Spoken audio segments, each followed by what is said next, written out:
السلام عليكم ورحمة الله وبركاته. ازيكم يا حبايبي؟ عاملين ايه؟ يا رب تكونوا بخير وبأفضل حال يا رب. قبل ما نبدأ الفيديو اذكروا الله وصلوا على الرسول. اللهم صل وسلم وبارك عليك يا حبيبي يا رسول الله.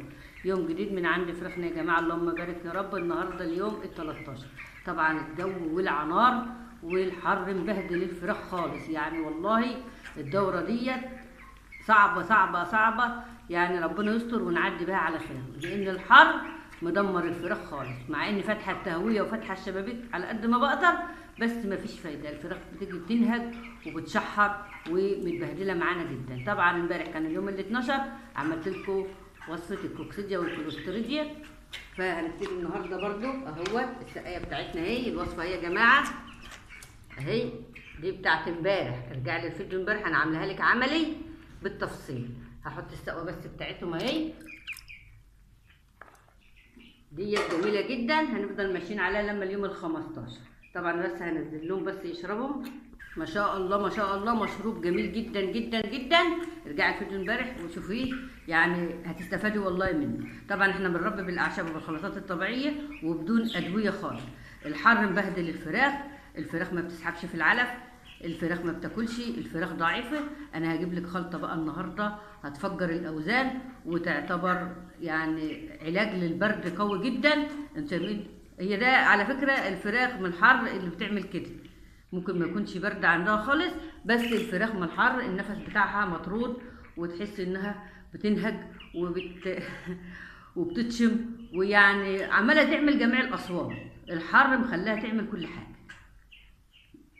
فالنهارده بقى هعمل لك الخلطه اللي هتفجر الاوزان معاكي وترفع الوزن جدا. عاوزين ننهي الدوره دي يا جماعه على باسرع وقت ممكن، علشان الحر. لان كل ما هنكبر، كل ما الفراخ هتكبر، كل ما مشاكلها هتبقى اكتر. فهنعمل كام حاجه كده علشان نقضي على سموم العلف، وعشان النهجان، وعشان البرد، وعشان الحر.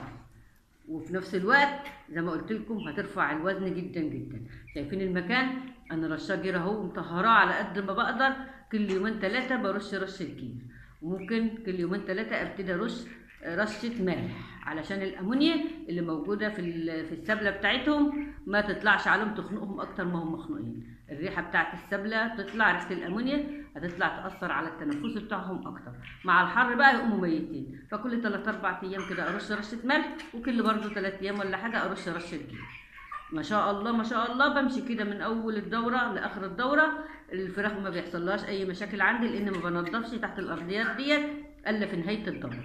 فدايما برش جير يجفف المكان ويطهر المكان، وبرش ملح يمتص الامونيا. دايما الريحه ما بتبقاش، ما فيش ريحه خالص. انا قاعده في المكان معاهم اهمل، اقسم بالله ما في ريحه خالص عند الفراخ دي، علشان دايما برش ملح في الارضيه بتاعتهم وبطهر دايما. والجير دايما بيمتص الرطوبه، فهي الرطوبه اصلا اللي بتعمل ريحه. فطالما السبله بتاعتهم ناشفه مش هتعمل ريحه خالص. يعني للناس برضو اللي بتبقى تتضايق من ريحه الفراخ وكده، بس اعملي مره كل يومين 3 كده، اعملي رشه جير. هتطهري الفيروسات، هتطهري المكان، وهتجففي المكان في نفس الوقت مع رشه الملح. فصلوا بينا على النبي وادعي مني بقى باللايك الحلو بتاعك، واشتركي في القناه وفعلي الجرس على كلمه الكل. وتعالي بقى نحضر الخلطه بتاعتنا. المشروب دوت مش بوصفه النهارده، المشروب دوت كان وصفه امبارح، لكن خلطه النهارده بقى يعني اقوى خلطه تعمليها للفراخ في عز الحر ترفع معاك الوزن. معانا كيلو علف بادي تركيز 23، لسه بنأكل 23. لما يوصلوا نص كيلو او 600 جرام نبقى نغير، سواء 16 يوم 17 يوم تبع تسهيل ربنا. احنا عارفين ان احنا في الحر، والحر بيأثر على وزن الفراخ. اهم حاجه تجيبي علفه 23. معانا بصلايه مبشوره خشنه شويه، يعني لو تلاحظوا هي مبشوره خشنه بالناحيه الخشنه شويه. انزل عليها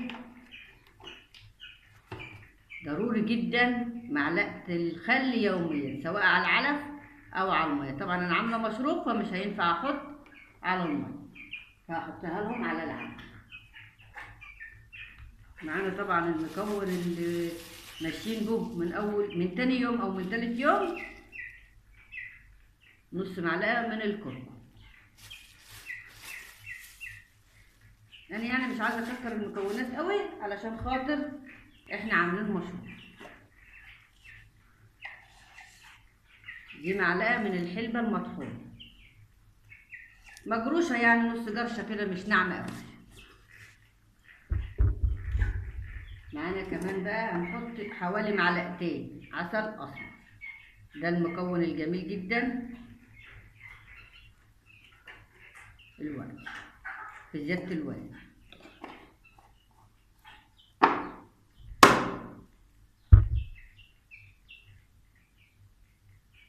معانا كمان مكون يعني في زيادة الوزن جميل جدا، وكمان بيعالج البرد واي تنفسي، اي مشكله في التنفس عندهم هيعالج.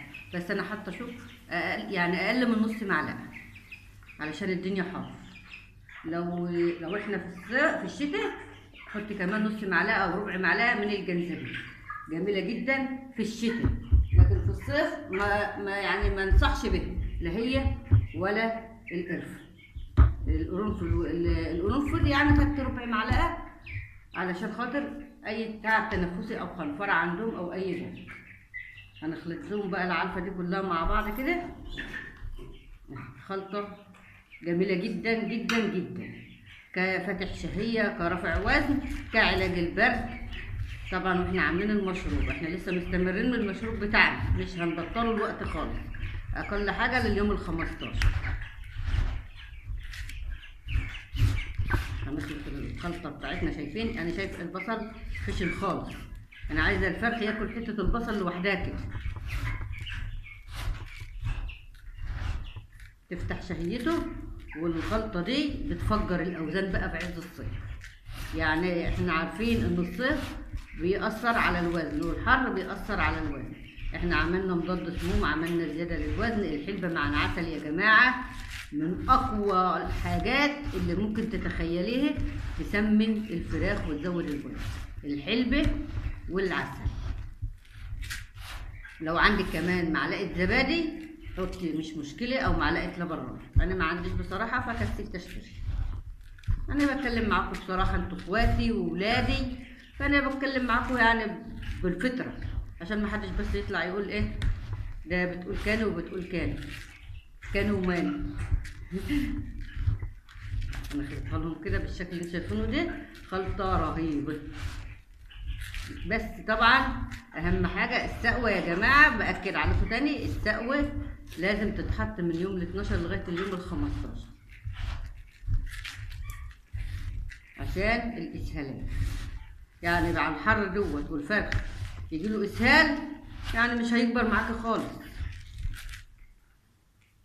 ان شاء الله خلطتنا يعني جميله جدا، كتسمين، كعلاج برد، يعني من اقوى الحاجات اللي هتسمن الاول وفي نفس الوقت بتقضي على البرد. ما شاء الله ما شاء الله. طبعا انا كنت عامله تجويع بقالي حوالي ساعه.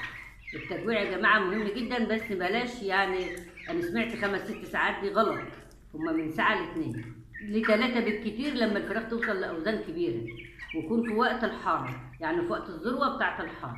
لكن الفراخ دي في العمر دوت ساعه واحده بس كفايه عليها، ساعه واحده كفايه عليها تعملها تجويع، علشان لما تعملوا لهم خلطه ياكلوا معاكي بالشكل ده كده. التجويع مهم جدا، بينظف بطن الفراخ من اي بقايا، يعني الفراخ بتهضم وهضمها يتحسن، وكمان ما بتعليش الاحتباس الحراري او بتعلي تستهدف جسمهم، بتسخن جسمهم، فالفراخ تبتدي تموت مننا. احنا لسه فراخنا صغيره فما تخافيش منها برضو على الاحتباس الحراري، مع ان الجو حر وكل حاجه، بس احنا لسه ما وصلناش للعمر او للوزن اللي نخاف منه بقى ان الفراخ تموت في لحظه لو اكلت جامد. فهي ساعة واحدة كفاية في العمر دلوقتي. احنا لسه النهارده 13 يوم، ما شاء الله ما شاء الله، الأوزان جميلة جدا جدا. والفرخة أصلا والله عهدي نفسك كده وجربي، الفرخ لو في وقت الحر الجامد ما بياكلش، حتى لو العلف قدامه، سبحان الله هو كده.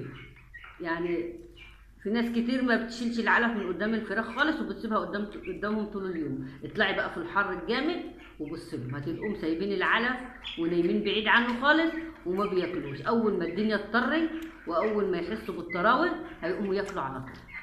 فبلاش تجوعي اكتر من ساعه او 2، يعني في العمر ده ساعه، بعد كده شويه يعني كمان اسبوع ممكن او اسبوع و10 ايام تعملي ايه 2 ساعة. لاخر الدوره خالص، ممكن توصلي ل3 ساعات مش مشكله. للناس اللي بتسال على التجويع، التجويع حلو جدا، بينظف بطن الفراخ، بيخلي الفراخ عندها اقبال على الاكل، وكمان بيقلل درجه الحراره في جسمها علشان ما تتخنقش وتموت مننا في الحر. التجويع بيبقى في الصيف اكتر من الشتاء عشان الحر والاحتباس الحراري. ما شاء الله ما شاء الله، انا جبت لك كم مكون بسيط جدا مش هيكلفك حاجه خالص، وهيفجر الاوزان وهيعالج النهجان وسموم العلف وهيقضي على البرد. وده كان فيديو النهارده، اتمنى يكون نال اعجابكم، وتدعموني باللايك الحلو بتاعكم، وتشتركوا في القناه وتفعلوا الجرس على كلمه الكل ليصلكم كل ما هو جديد. والسلام عليكم ورحمه الله وبركاته.